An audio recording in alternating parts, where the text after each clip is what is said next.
Remembering heritage, particularly Mirvac's heritage, is absolutely key, because a lot of what we are and do today is a direct result of Bob Hamilton setting up Mirvac all those years ago. The legacy of quality in every detail, the obsession with the customer rather than the outside of the building, those are things that have lasted throughout all of these years. People still talk about Bob's rules for development and follow them. And so acknowledging that history and acknowledging that we're here to carry on that legacy is absolutely key as we move into the future.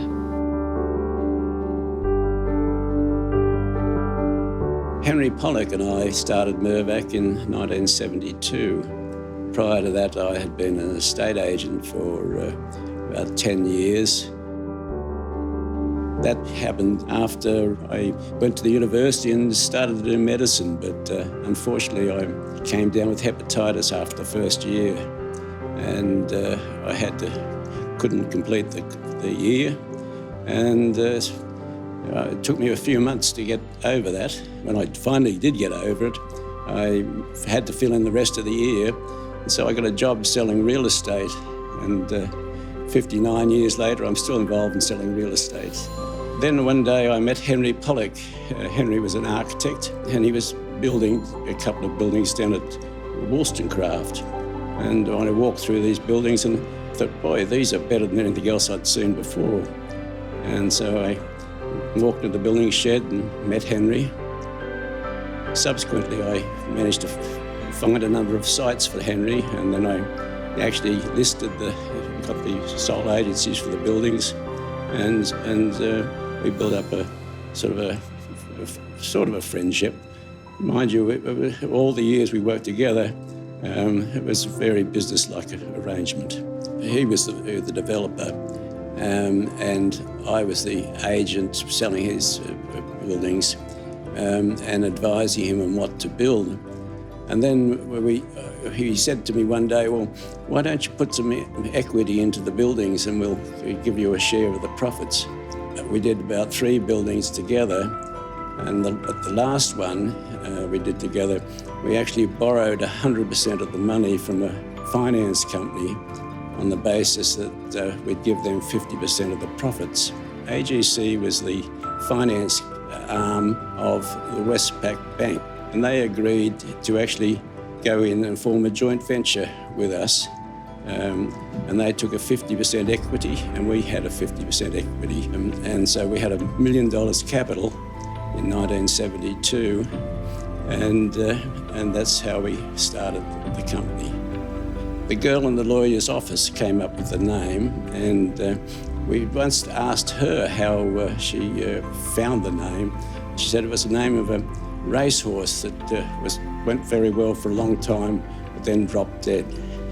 So it was that's how the name happened. When we started, even though we were concentrating on residential developments, we always wanted to have a diverse company. Our first projects were a small building in Rose Bay and another one in Greenwich. I recall that the first apartments in Rose Bay, I think we sold for $35,000 each for a 3-bedroom apartment.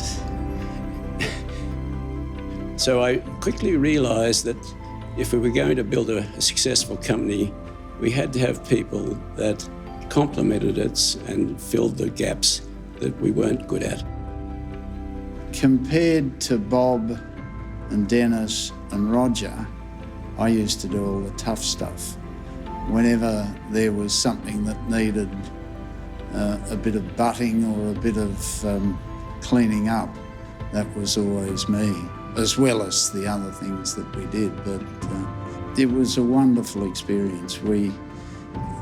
Organisations that are in their founder phase, as I call it, when you haven't caught the mantle of high levels of employment, high levels of delegation, but effectively the first few employees do all the work, is a wonderful, wonderful time. And that's why I loved it so much. We could get things done with a minimum amount of bureaucracy and tape. Yeah, I think we did, to complement each other.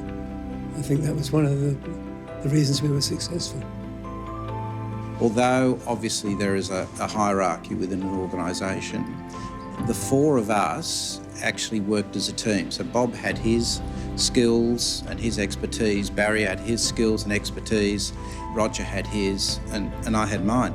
And the important thing is we trusted each other, and we just worked so well together that when that team broke up, it really became obvious to us that it wasn't going to carry on with one or the smaller team. So that's why the change took place in 2005. We basically all retired at the same time. Property industry is a very complex industry.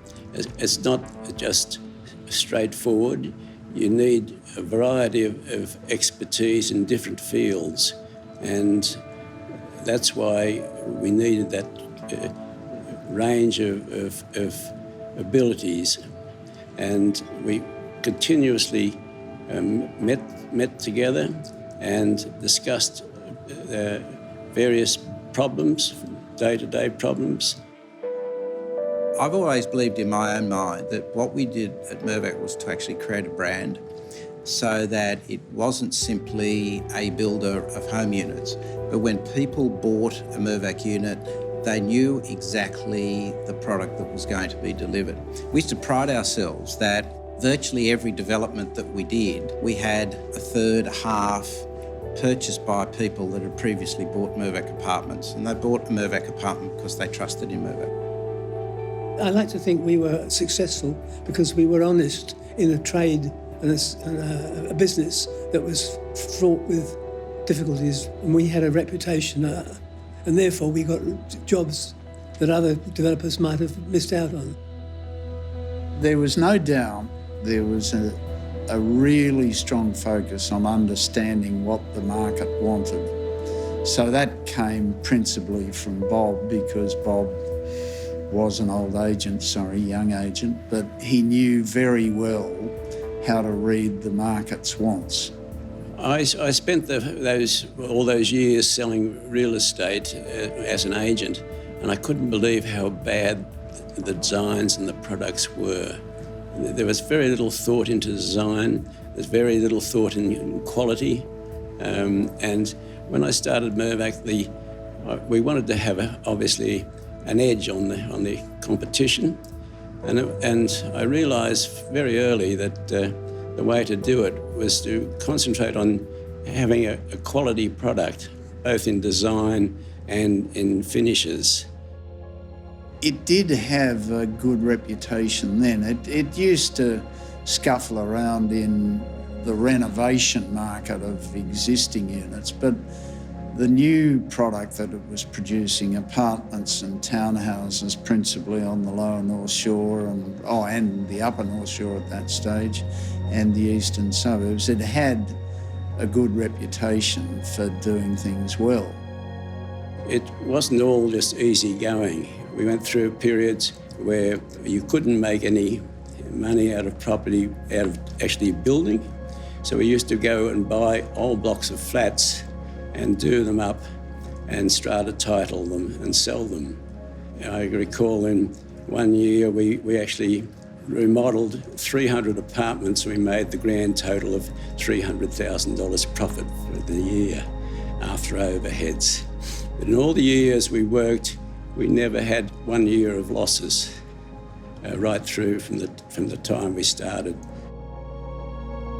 In the late 80s, we did a development, Raleigh Park. It was the first community title development in New South Wales, and it consisted of small lot housing, which was a novelty in those times. Today, this is what everybody is now doing, and it showed that there was a good market for this product. Enormous challenge for us, of course, was in Newington, the Olympic Village. The government actually employed Lend-Lease and Mirvac to advise them how to build the Olympic Village before they actually bid for the Olympics. When Sydney was successful in winning the bid, They then put the site up for tender to actually build the development. As the time went by, the other developers all dropped out, and it ended up with only Lend-Lease and ourselves as a joint venture to develop the project. The trouble was that the government took so long in the process that they only left us 3 years to do the actual planning, to build the product. We had to build enough dwellings to actually accommodate 16,000 athletes and officials in the dwellings. And we did that by a combination of apartments and small lot housing. The interesting thing is that Newington is probably the only Olympic village in modern times that has been built that was not ended up as government or social housing. It is now a thriving and very successful neighbourhood.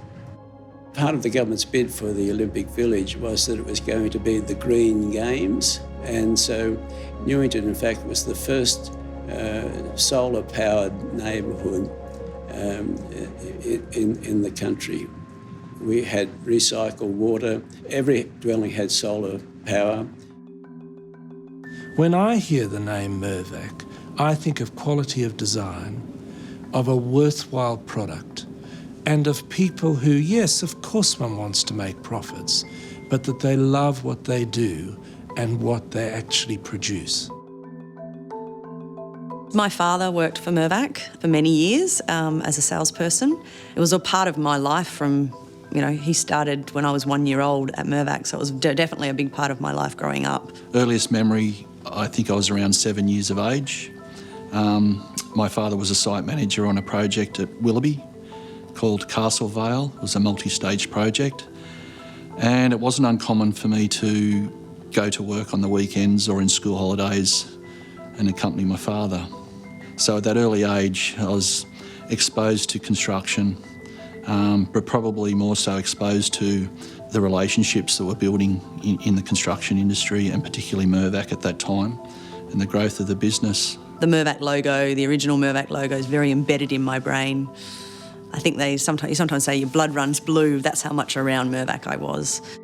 Reputation is key, and we stand by what we build. And by the way our product was designed and built, we went that bit extra, and the customers knew that. I think it's special for me because everyone at the end of the day is responsible for our product that we deliver. There's no finger pointing. It was the architect, it was construction, it was the builder, it was the development, it was the interior designer. We all take responsibility for what we deliver, and we're proud of what we deliver. So I think all working together for the common good of the brand of Mirvac really makes a big difference.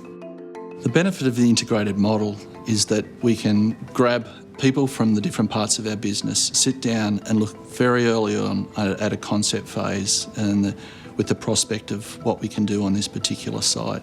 So that's grabbing design, grabbing development, grabbing construction, doing really robust discussions up early to challenge the site, stay ahead of our competitors. The benefit of this ultimately is that we're doing it for ourselves. We're not actually building someone else's product. We're in complete control of our destiny to deliver the project. Just the product and the quality that Mirvac delivers, it makes you proud to be part of the Mirvac family. I really would struggle, I think, working for anyone else because I really, truly believe in what we deliver. As I developed my career through Mirvac, it wasn't uncommon to know that Bob would rally all the senior managers and have them meet at a prospective site throughout Sydney, and he would challenge those particular individuals because they were all good at their job, they're good at what they did. He'd challenge them to design and build and create, but not just to the point of just challenging it. He would then allow those people to own the project, and that's what the strength was, that we owned it, we delivered it, and we shared in the success of that particular project. And his attention to detail was just fantastic. I remember him crawling around the skirting board of the first apartment that we'd built, and he wasn't happy with the detail of the skirting board, and they had to all be pulled out and done again and all that sort of thing. Like, he was paranoid about noise transfer between apartments, so he sort of pioneered that Uber installation between apartments, so you wouldn't hear toilets flushing or taps going on or dishwashers going on in the middle of the night, because he realised that was something that apartment dwellers really hated, was that noise transfer. In those days, people used to put in gyp-rock walls between apartments, and the noise transfer was appalling. No, Bob, that was not, our customers won't accept that. We'll fix that problem. And that's what he'd do, yeah. I think that there were three things that were particularly unique about Bob Hamilton. First is how humble he was. He was humble then, and by the way, this is in the 70s, I thought Mervvac was enormous, and of course compared to now it was tiny. But he was humble also when they got bigger and bigger, always keen to be polite, always keen to listen to either the question or indeed the answer that you were giving, and always pleasant to be with. The second thing that I think is wonderful about Bob is his love for real estate. He really does like property, not just for the money, but for the concept of what it will do for people. I remember him and Henry Pollack talking about getting verandas bigger. Sydney didn't have verandas. Mirvac were going to give nice verandas for people to live in. And the third thing about Bob is that he doesn't make you feel as if you are something different to him. It's always collegiate, always good to speak to him. He and his wife are wonderful people, and I used to enjoy very much talking to them both at functions and indeed when we had conferences together. Well, Bob is a very unassuming, very humble man, but he is also a legend in the industry, and what he created was something that was very special and unique at the time, quite different than all the other offerings that were in the market. So he is this unique combination of being an absolute legend in the industry, but without ego. Very unassuming, very thoughtful, very kind, and absolutely 100% dedicated to the quality and detail for the customer. I don't believe there's any other industry that can be so satisfying. I can drive around or I can walk around the city and see the developments that we have done. Some good, some excellent, but I believe we have made a difference, and we have actually improved the standard of development in this country. And I hope and I know that Mirvac will continue to do so if they continue to concentrate on the quality of their products.